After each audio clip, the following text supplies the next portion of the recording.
We're going to go ahead and jump into here on the question of gender identity, some of the contributing factors of what may be at play here for why a person is believing this about themselves and wanting to live that out in their life.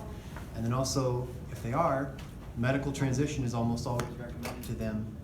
What do we need to know about all those different medical procedures, recommendations, etc. So I want to start with one of my big introductions to how all of these topics work together. How we as a church need to take a stand. Just moving my laptop here quick.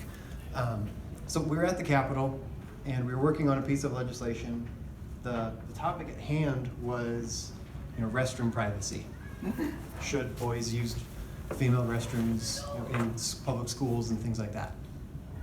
So we're there. Someone comes to testify against the bill. This was a female, believed that they were male, in their early 50s, late 40s, early 50s. So as you can imagine, they were opposed to this. They felt that it was hateful. They felt that it was harmful. They made their piece. Everyone explains their opinion and testimony. Afterwards, one of the legislators that I was friends with just kind of made it her goal of, I'm going to make a friendship with this person. So she goes over, introduces herself, just kind of gives this person a little tour around the Capitol and just tries to be their friend. Introduces them to another legislator who was actually my pastor, who kind of sees what's going on, of course we're going to be this person's friend. Jumped right into this mission of, you came here thinking some people were hateful towards you, we're going to show you how much we actually care about you. And that was their mission for the day. And they talked actually for a couple days afterwards about a bunch of different things. But here was the crazy part. They were shocked that a Christian would show love to them. Late 40s, early 50s, had never heard that Christians would extend love to them. Is that a failure of the American church? Yes. Now, does that mean we affirm lies and push them down journeys that we know are not helpful to them? No. But that stuck with me. I was like, wait, you're 49 or 51 or whatever, and you're shocked by that? It hit me, and it should have. What also hit me was a couple years later when I saw their obituary.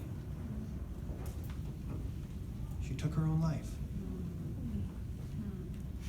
Now the world will try to blame Christians for that. You didn't affirm them enough. You didn't love them enough, and that's why they committed suicide. When we get into some of the medical stuff and some of the contributing factors, you'll see that that's not. Now, was that person saved in those last couple of years after meeting us at the Capitol? I don't know. I hope so. You really hope that we were witness enough to this person that they pursued Jesus, but we don't know. And that's where we need to step in. So I wanted to give that context before we get into the bodily details of what may be causing this and medical transition and things like that. So we're going to be talking about what's going on culturally, what, quote, causes it, because it's almost too simple to say that there's a direct cause, harms of medical transition, and where do we go from here. So I think I have to lift up high. This is going to work. What if I ran out of battery? So first of all, we'll go with the scientific definition. Sure, if you want a mic. Because for a lot of us, life is really simple. Boys are boys, girls are girls. You've got your chromosomes, your genitalia, etc. Isn't this interesting? This is a professor. From a medical perspective, the appropriate determinant of sex is gender identity. It is counter to medical science to use chromosomes, hormones, internal reproductive organs, external genitalia, or secondary sex characteristics to override gender identity for the purpose of classifying someone as male or female. Is that the biggest bunch of gobbledygook you ever did read? But that's what people are believing. And because of beliefs like this, we get things we've all seen on TV or on social media. There's a couple clips we've got here. This is what happens when you affirm that a boy is a girl and let him run against females. I think if you click it one more time, Mike, it'll play.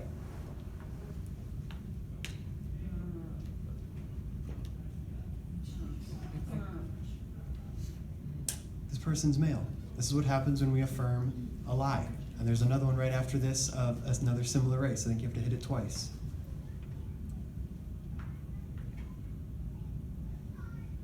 In 1 year, these two gentlemen took 14 state titles or state records previously held by 9 different females.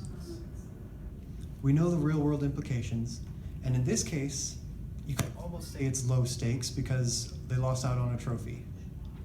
It's not low stakes because there's scholarships and stuff associated with it, but this is the most obvious thing that comes to mind, but it's almost the lowest of the problems because sports is just sports. There's a lot deeper questions we also have to know about that we see. This was back in 2017. We saw this massive spike. It used to be predominantly boys. And if you go back here, the graph doesn't go back there. This used to be primarily a male thing, males feeling that they were female. And then you see it flipped and skyrocketed, mostly among females. We'll get to some of the why, but it's been interesting to see that graph ends at 2017. If you bring it up to 2024, it starts going like that. Not a drop, but it's going down, which we'll get into one of the contributing factors we'll talk about. This is what kids see in school, or they did previously. I'll give you the new version of it here in a second. So this is how they were taught about gender identity, gender expression, biological sex. It's all different, and you get to pick which one. You get to pick your different options or your scale of where your head is, where your heart is, and where your crotch is. That's what they were teaching kids, but they said, wait a second, this isn't actually where we want it. So they rephrased it and they recreated it because they said, this still looks too much like a man. So they had to make it into a unicorn. Now, ironically, unicorns don't exist, and neither do some of these questions, but that irony was missed on them. So I want to get into a couple definitions of what's actually going on before we move forward. So gender identity is your personal sense of one's own gender.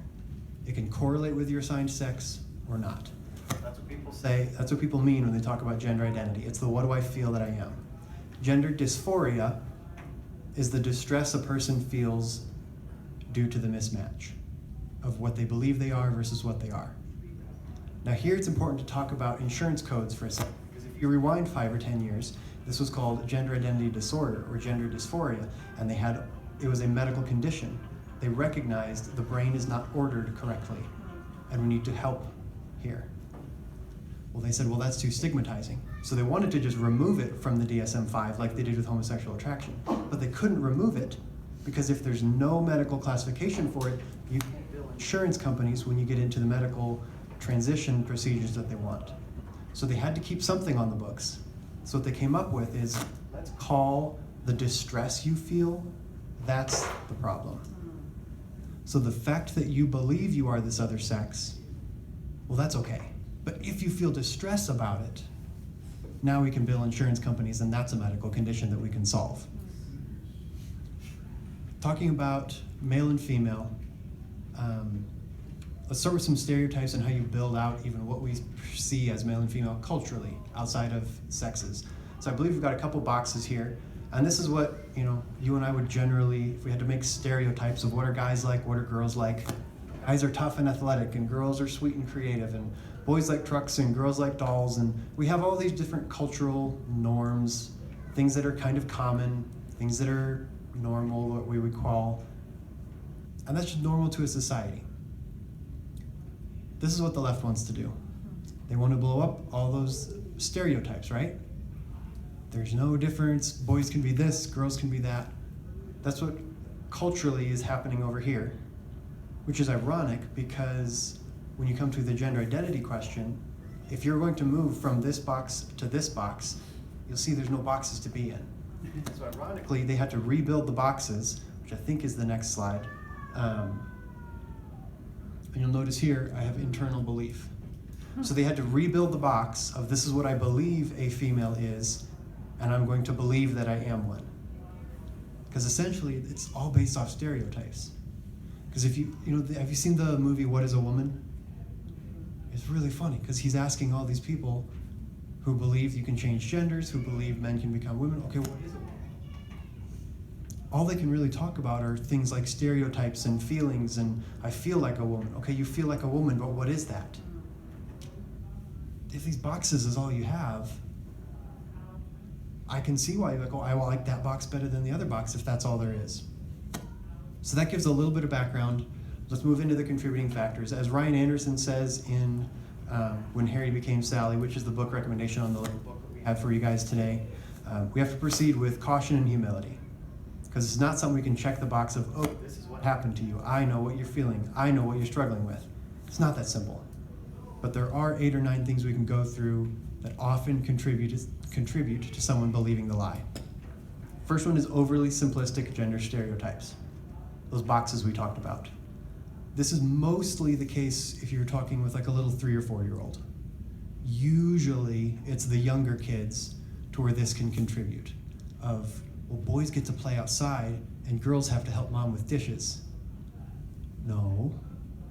Boys have to help with dishes too, and girls get to play outside too. This one isn't maybe not as common with someone who is in their 30s struggling with it. The gender stereotypes may not be contributing to them as much, but little kids often believe these lies. They're more susceptible to it because they're still trying to figure out what boy and girl actually means. And we'll get into that a little bit in some of the therapy questions. The next is social contagion. Remember we saw that spike going up?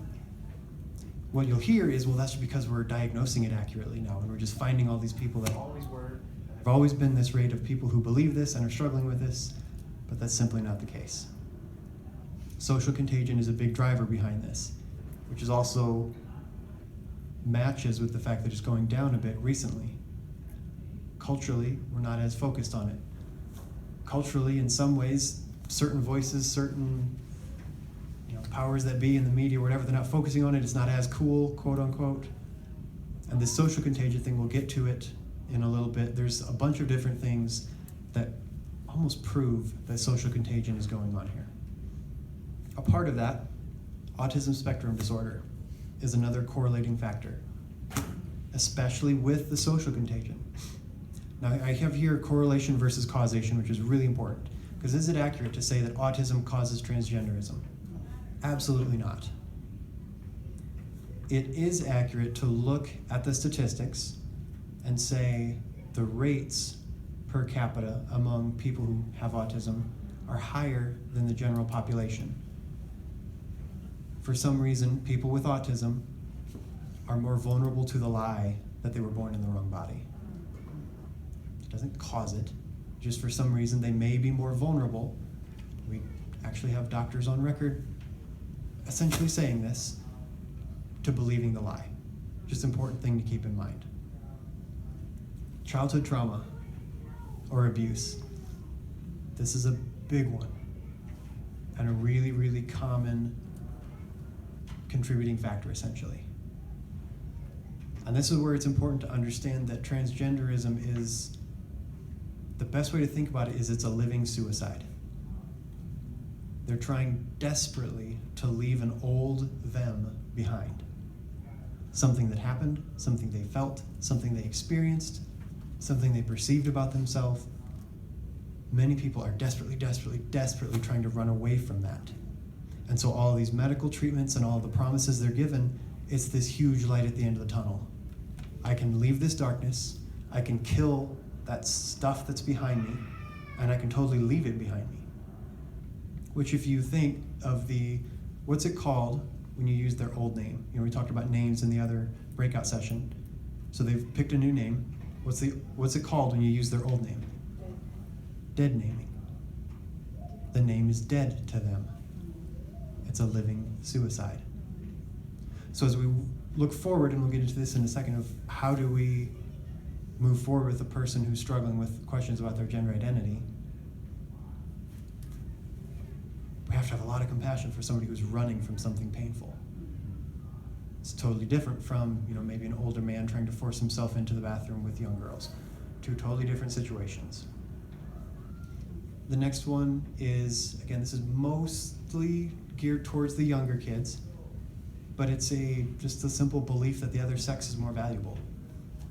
Walt Heyer, who's now travels the country telling his story, talks about it started as simple as his grandmother had a purple dress that he liked to put Walt in, and whenever he was wearing the dress, his grandmother affirmed him and was so excited and just loved on him. And when he wasn't wearing the purple dress, ho hum. So little baby Walt, not baby, right away internalized girls and girly things are better, and people are more excited about that. So sometimes, again, those gender stereotypes that we talked about at the beginning, that little kids are trying to figure out what even is boy or girl, when they're trying to figure out what is boy or girl, they may also decide, well, the other one is better because people treat them better, or it can be just as simple as, a grandmother really loving a purple dress for some twisted reason. But there's things to watch for, especially for younger kids, of, okay, why are they maybe believing this? What do they believe about boy and girl? What do boys and girls get to do? What do boys and girls think like? No, boys are not more valuable than girls. No, girls are not more valuable than boys. Those little things, instilling those in kids can be very helpful, especially in the young age. Like, no, like we heard earlier, you're beautifully and wonderfully made. Next one is misdiagnosed homosexual attraction. Here's where we need to go into a little bit of, how many of you were in this room for the video breakout with Julie Hamilton? Okay, so it'll all be perfect, it'll all be new to you. So we actually need to step over a little bit into one of the common pathways that leads someone to homosexual attraction, or leaves them with those attractions. We'll take a little boy, for example. A little boy, by the time he's 2, 3, around that range, needs to have at least one key experience, or multiple, with his dad, or another strong male figure, to where the little boy's brain, I've got a 2.5-year-old, connects, I'm like dad. That's a really important little milestone in their brain, to just make that connection of, oh, I'm like dad, and mom is different. Just that simple little realization. If dad's not around, maybe that realization isn't made. You fast forward a couple years, maybe the young boy is more comfortable around mom than around other men. That's totally fine.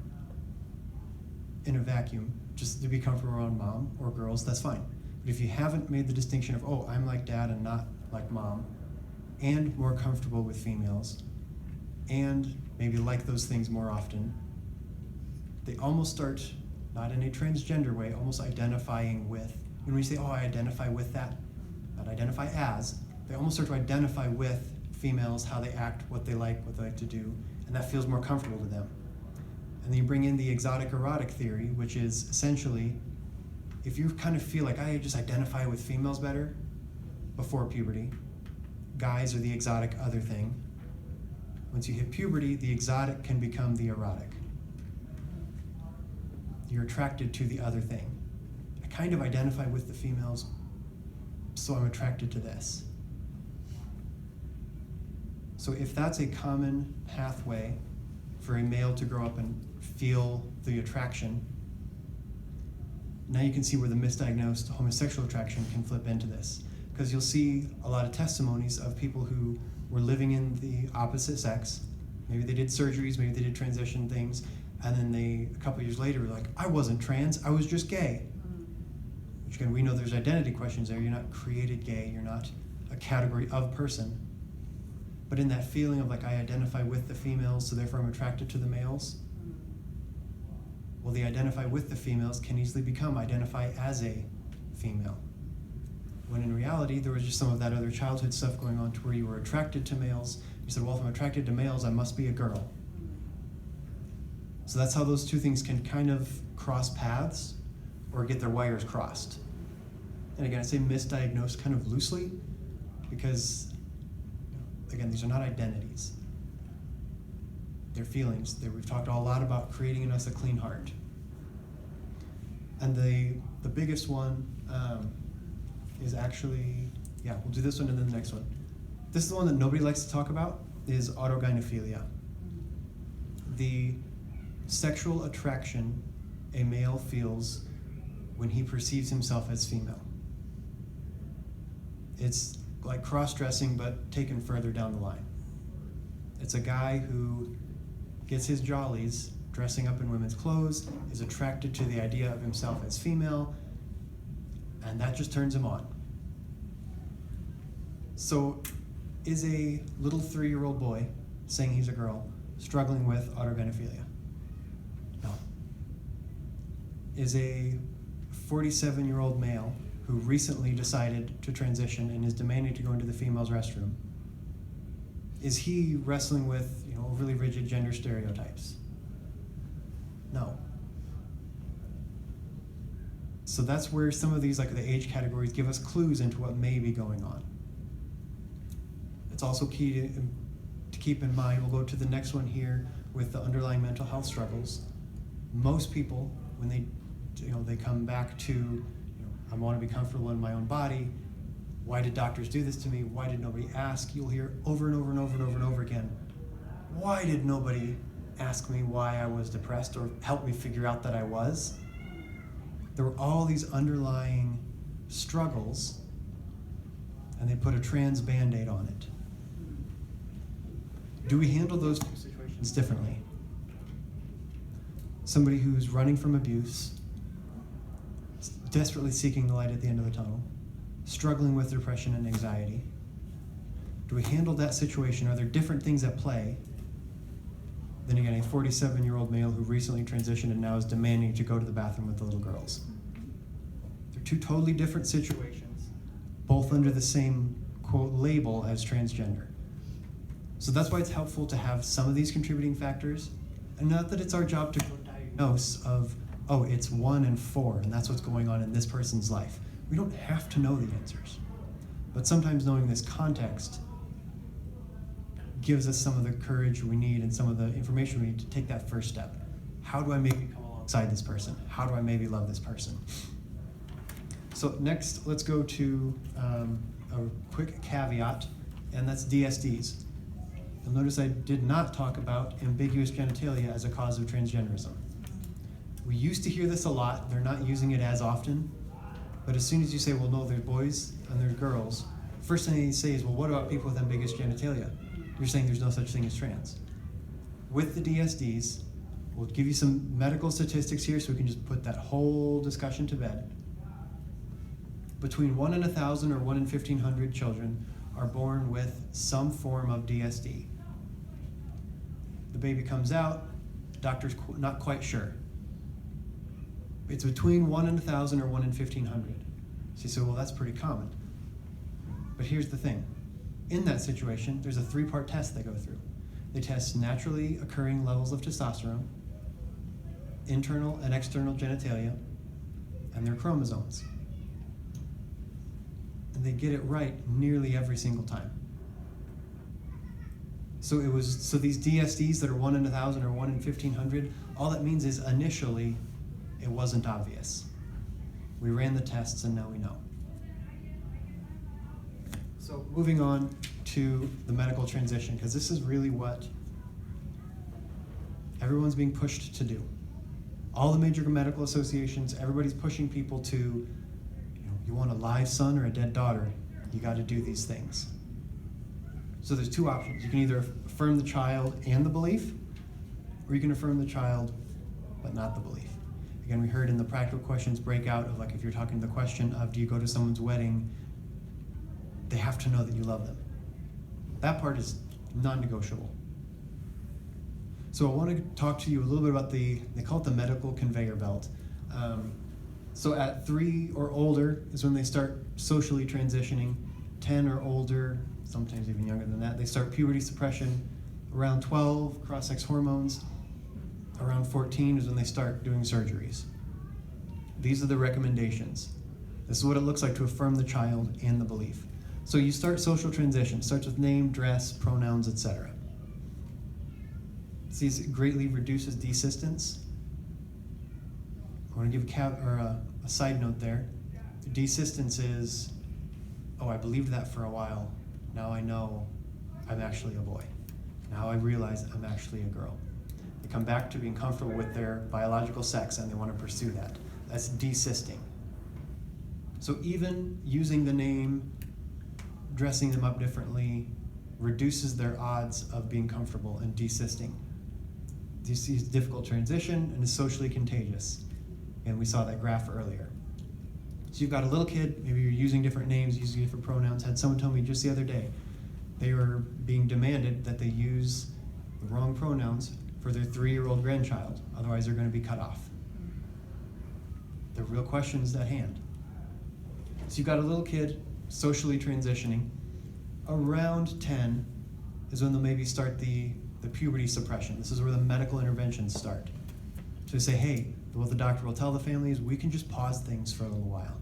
Your kid has questions, we'll just hit the pause button, let them figure it out, and we'll move on either direction. What they use to, quote, pause is Lupron, which is what we use to chemically castrate criminals.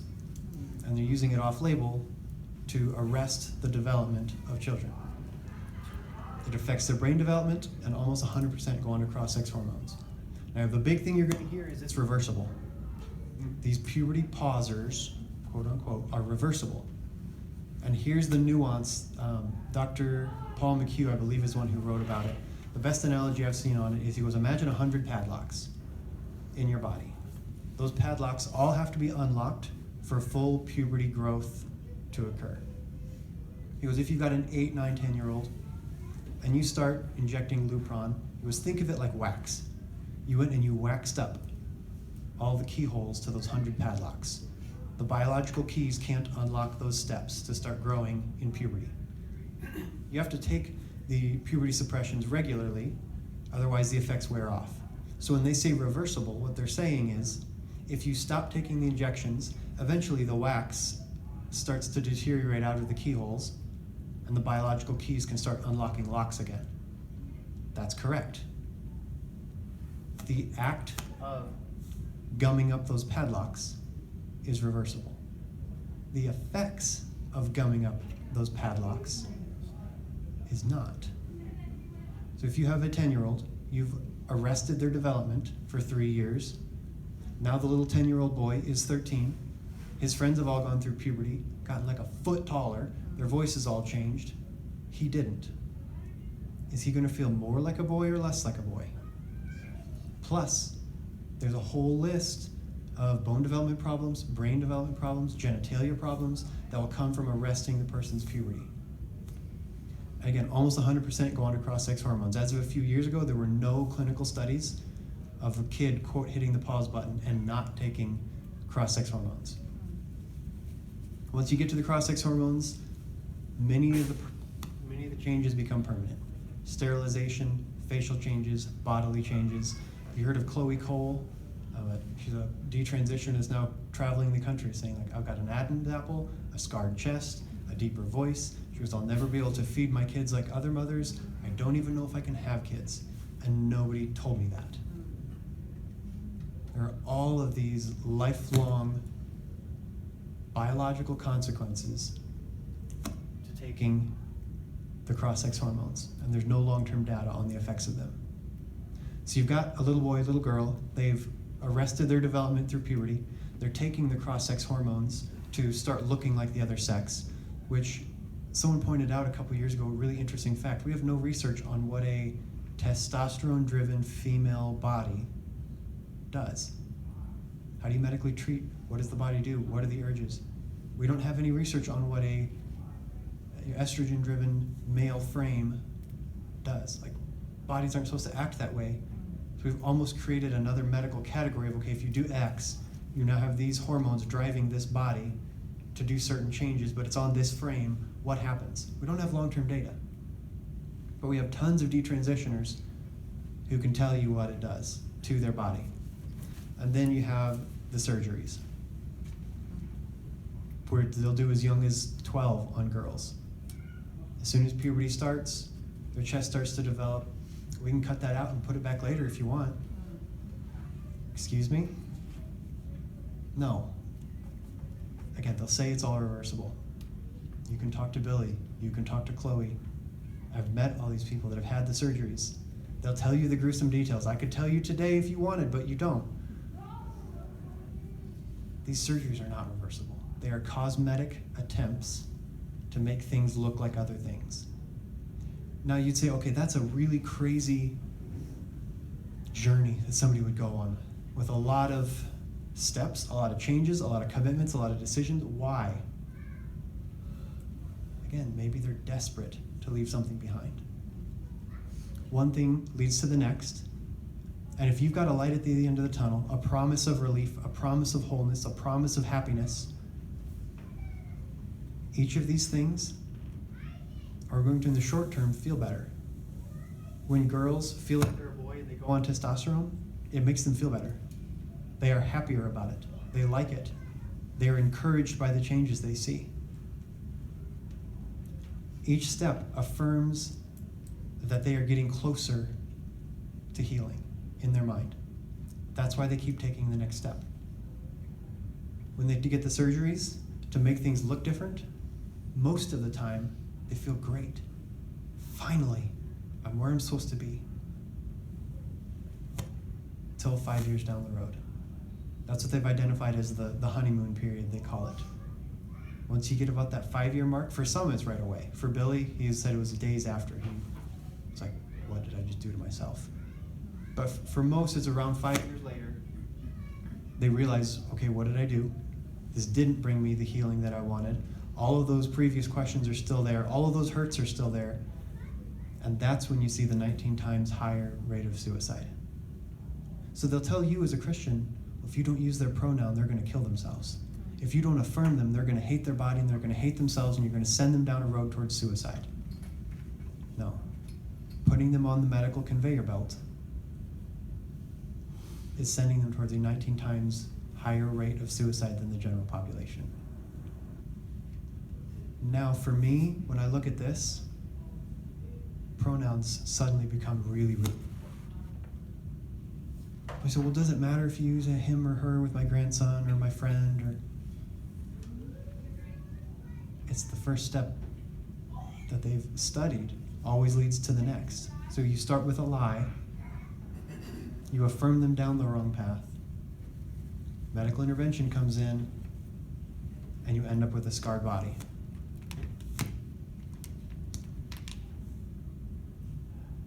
A lot of the medical institutions in Europe are hitting kind of the pause button on this stuff, especially for kids. They're starting to admit that, okay, we don't have long-term studies on this, maybe we don't do it on little kids. Good news to see. The Trump administration recently classified when other countries are going to do this on kids, it's a human rights violation. Again, big step forward. And you remember we talked about social contagion? I said, well, what does it matter what the Trump administration does on worldwide human rights abuses of reports? What the public thinks about this is part of the problem. So that's where it plays into the social contagion. If you've got news stories of, hey, the government thinks this is abuse to do to little kids, that's important for culture to know. Wait a second, do we need to look closer? Absolutely. And recently, the Supreme Court, so in South Dakota, we've prohibited these procedures on minors. And just this year, the Supreme Court ruled states can continue to do that.